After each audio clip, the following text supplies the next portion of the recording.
கோயில், வண்டலூர் செல்லும் சாலையில் புதுப்பாக்கம் கஜகிரி என்ற மலை மீது ஸ்ரீ வீர ஆஞ்சநேயர் சன்னதி திருமலை. புதுப்பாக்கத்தில் உள்ள இந்த கோயிலில் 108 படிகள் கொண்ட மலைக்கோயில். கோயில் வாசலில் விநாயகர் கோயிலும் உள்ளது. மலைக்கோயிலுக்கு கார் மூலமும் மேலே செல்லலாம். நுழைவு வாயிலில் 20 அடி உயர அனுமனும் கருடரும் காட்சி தருகிறார்கள்.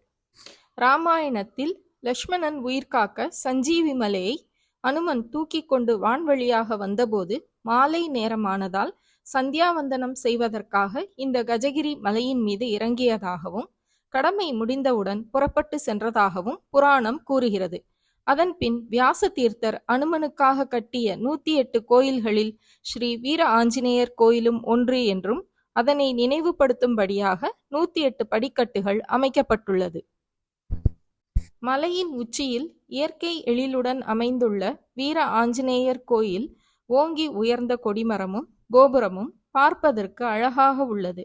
மேலும் வருகின்ற 30/12/24 திங்கட்கிழமை அமாவாசை தினத்துடன் மூல நட்சத்திரத்துடன் அனுமன் ஜெயந்தி வருவதால் காலை விசேஷ திருமஞ்சனம், பூஜைகள் மற்றும் ஏகதின லட்சார்ச்சனை விழா நடைபெறும்.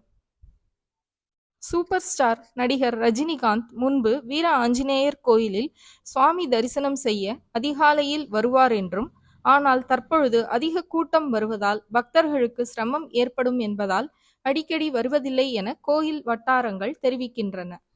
9ஆம் நூற்றாண்டை சேர்ந்த இந்த கோயில் மூலவர் சுயம்புவாக வெளிப்பட்டதாகவும் விக்னகம் என்ற மிக உயர்ந்த சாலக்கிராம கல்லால் உருவானதாக கூறப்படுகிறது.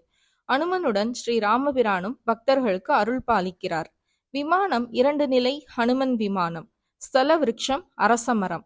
இந்த கோயிலில் அனுமன் வாலில் மணி கட்டியுள்ளதால் இங்கு அனுமனுக்கு மணி வாங்கி கட்டிவிட்டால் நினைத்த காரியம் நல்லபடியாக நடக்கும். ஸ்ரீ சீதாராமர் சன்னதி அனுமனுக்கு எதிரே உள்ளது.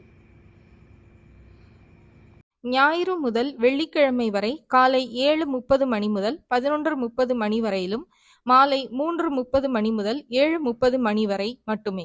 சனிக்கிழமை மட்டும் காலை 5 மணி முதல் 10:30 மணி வரையிலும், மாலை 3:30 மணி முதல் 8:30 வரை நடை திறந்திருக்கும். இக்கோயிலில் துளசி தீர்த்தம் எடுத்துக்கொண்டு தொடர்ந்து 8 தினங்கள் வந்து வலம் வந்தால் தீராத நோய் தீரும் என்றும், பிரிந்த தம்பதியினர் ஒன்று சேருவர் என்றும், எடுத்த காரியம் நிறைவேறும், தடைகள் விலகும், கோர்ட் கேஸ்களில் வெற்றி பெற நல்ல காரியம் தொடங்க அருள் புரிகிறார் ஸ்ரீ வீர ஆஞ்சநேயர். 2025ஆம் ஆண்டு பல கிரகங்கள் தங்களுடைய நிலையை மாற்றும். இதனால் 12 ராசிகளில் சில ராசிகள் யோகத்தையும் சில ராசிகள் கஷ்டத்தையும் அனுபவிக்க வேண்டி வரும். அப்படி சில ராசிகளை அனுமன் பார்வையில் செவ்வாய் தோஷம் நிவர்த்தியாகி பணமழையில் நனையப் போகும் ராசிகள் யார் என்பதை பார்ப்போம். அனுமன் அனுகிரகத்தால் பெரும் லாபம் யோகம் பெறும் ராசிகளில் முதலில் மேஷ ராசிக்காரர்கள். 2025ஆம் ஆண்டு கிரகங்கள் மாற்றமும் அனுமனின் ஆசியால் செவ்வாய் சாதமாக மாறுவது யோகம். இதனால் வருமானம் திடீரென கூடும், எதிர்பாராத பணவரவு உண்டு. 2வதாக விருச்சிகம். இதுவரை பல வெற்றிகளை தவறவிட்ட விருச்சிக ராசி நிலையில் மாற்றத்தை 2025இல் காணலாம். பல வெற்றிகளை இவர்களை தேடி வரும். திருமணம் போன்ற நல்ல காரியங்கள் கைகூடும், நினைத்த காரியம் நிறைவேறும். 3வதாக மகரம். 2025இல் தொழில்துறை சாதனை படைப்பார்கள். முதலீடுகள் எதிர்பார்த்தபடி கிடைக்கும். வெளியூர் பயணங்களில் வெற்றி கிட்டும். இதுவரை தொழிலில் கிடைக்காத லாபம் 2025இல் கிடைக்கும். இந்த 3 ராசிக்காரர்களும் செவ்வாய் சனிக்கிழமைகளில் அனுமனை வணங்கினால் பணமழைதான். ஸ்ரீ அனுமான் ராம பக்தர். எனவே பெருமாளுக்குரிய துளசியும் வெற்றிலை மாலையும் வடை மாலையும் சாற்றி வழிபட்டால் மிகவும் விசேஷமானது.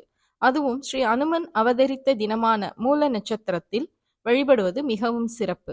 இந்த ஆண்டு புத்தாண்டையொட்டி ஸ்ரீ அனுமனை மேஷம், ரிஷபம், விருச்சிக ராசிக்காரர்களின் உயர்வுக்கு வழிகாட்டும் நாள் அனுமன் ஜெயந்தி தினம். அன்றைய தினம் அருகிலுள்ள அனுமன் கோயிலுக்கு சென்று வடை மாலை, வெற்றிலை மாலை வாங்கி கொடுத்து அனுமனை வழிபடுவது மிகவும் சிறப்பான பலனை தரும். தினமும் ஹனுமான் சாலிசா படித்தால் பக்தி, நட்பு, சேவை, வீரம், தைரியம் சிறந்த உதாரணமாக விளங்குபவர் ஸ்ரீ அனுமன். அனுமனின் முழுமையான ஆசி பெறுவதற்கு அனுமன் சாலிசாவை தினமும் படித்தால் துன்பங்கள், தடைகள் விலகும். அத்துடன் ஸ்ரீ ராமபிரான் அருளும் கிடைக்கும். சனி தோஷம், கிரகதோஷம், 7.5 சனி, அஷ்டம சனி போன்ற சனியின் எந்த தாக்கமாக இருந்தாலும் அனுமன் ஜெயந்தி அன்று கருப்பு நிற வஸ்திரத்தை தானமாக தர வேண்டும். ஸ்ரீ வீர ஆஞ்சநேயரின் பாதம் வேண்டி மட்டை தேங்காய் வாங்கி கட்டி அங்கு இருக்கும் தலவிருட்சம் அரசமரத்தை சுற்ற நினைத்த காரியம் நிறைவேறும் என்றும், அதனால் ஏராளமான பக்தர்கள் ஸ்ரீ வீர அனுமனை வலம் வந்து தேங்காய் கட்டுவதை காணலாம். ஏன் மட்டை தேங்காய் ஸ்ரீ ஹனுமன் பாதம் உள்ள மரத்தில் கட்டுகிறோம் என்பதன் காரணம் என்ன? ஸ்ரீ அனுமன் சஞ்சீவி மலையை தூக்கி கொண்டு மயங்கிய லக்ஷ்மணனை காக்க சென்றவர். அவரை வேண்டினால் தீராத நோய் தீரும், உடல் பலம் பெறும். குறிப்பாக தலைவலி, தலை சம்பந்தப்பட்ட நோய்கள், மூளை சம்பந்தப்பட்ட நோய்கள் போன்ற அனைத்தையும் நீக்குவதற்கு மட்டை தேங்காய் ஸ்ரீ அனுமன் கோயிலில் கட்டுவது நல்ல பலனை தரும் என்பது நம்பிக்கை. அதிகாலையில் மலையிலிருந்து ஸ்ரீ ராமநாமம் காற்றில் தவழ்ந்து வருவதாக பக்தர்கள் கூறுவதை கேட்க ஆச்சரியமாக இருந்தது. மலையடிவாரத்தில் நவக்கிரக சன்னதி உள்ளது. மலையை விட்டு இறங்கி நவக்கிரக தோஷம் நீங்க நவக்கிரகத்தை வழிபட்டுவிட்டு பக்தர்கள் செல்வர். கீழே கார் பார்க்கிங் வசதியும் அன்னதான கூடமும் உள்ளது. சனிக்கிழமைகளில் மற்றும் விசேஷ நாட்களில் ஏராளமான பக்தர்கள் வந்த வண்ணம் உள்ளனர்.